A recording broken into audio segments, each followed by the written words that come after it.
আমরা কি সকল মা বোনের কাছে এই ফ্যামিলি কার্ডটা পৌঁছে দিব? না, সেভাবে করছি না, করছি তো একটু অন্যভাবে। বাংলাদেশে আমরা যদি পরিবার হিসেবে দেখি, 4 কোটি পরিবার আছে বাংলাদেশে। 70% মতন গ্রামে থাকেন, 30% মতন পরিবার শহর অঞ্চলগুলোতে থাকেন। আমরা কাজটি শুরু করব পরিবার ভিত্তিক। প্রথমে গ্রাম থেকেই শুরু করব, শহরেরও কিছু কিছু অংশ নেব। যেই শহরের যেই অংশগুলোতে সাধারণত দরিদ্র, নিম্নবিত্ত, নিম্ন মধ্যবিত্ত মানুষ পরিবারগুলো থাকেন, সেই পরিবারগুলোকে দিয়ে। এখন আসেন আপনাদেরকে বলি কাদেরকে দেব। ধরুন আপনি একজন গৃহিণী, আপনি একজন মা, আপনার পরিবারের সদস্য সংখ্যা হয়তো 5 বা 6। আপনি যদি মা বা গৃহিণী হয়ে থাকেন, তখন আপনার কাছে আমরা পৌঁছবো এবং পৌঁছে আপনার কাছে এইরকম একটি ফ্যামিলি কার্ড নামে একটি কার্ড দিব।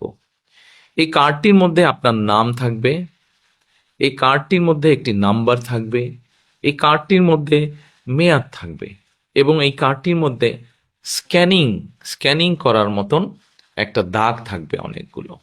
এখন আপনি হয়তো জিজ্ঞেস করতে পারেন যে এই যে 4 কোটি পরিবার বললাম, একবারে সব 4 কোটি পরিবারকে দেব? 4 কোটি পরিবারকে হয়তো আমরা একবারে সব দিতে পারবো না। আমরা ধীরে ধীরে পরিবারগুলোর কাছে যাব, তবে আমাদের চেষ্টা থাকবে সকল পরিবারের কাছে পৌঁছানোর। এখন আসেন, এই ফ্যামিলি কার্ড তো দিলাম, কিন্তু লাভটা কি হলো তাহলে আপনার?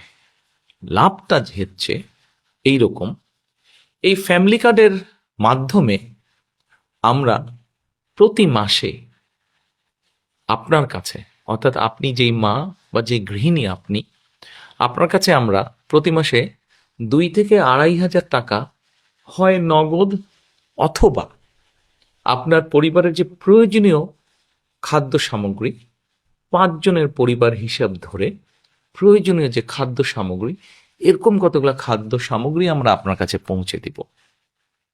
তাহলে কি হতে পারে? ধরেন আপনার পরিবারের যে 5 জন বা 6 জন ম্যাক্সিমাম, এই পরিবারের ধরেন মাসিক খাবার বা বাজার খরচ, একদম খুব প্রয়োজনীয় বাজার খরচ হয়তো মাসে 5-6 হাজার টাকা।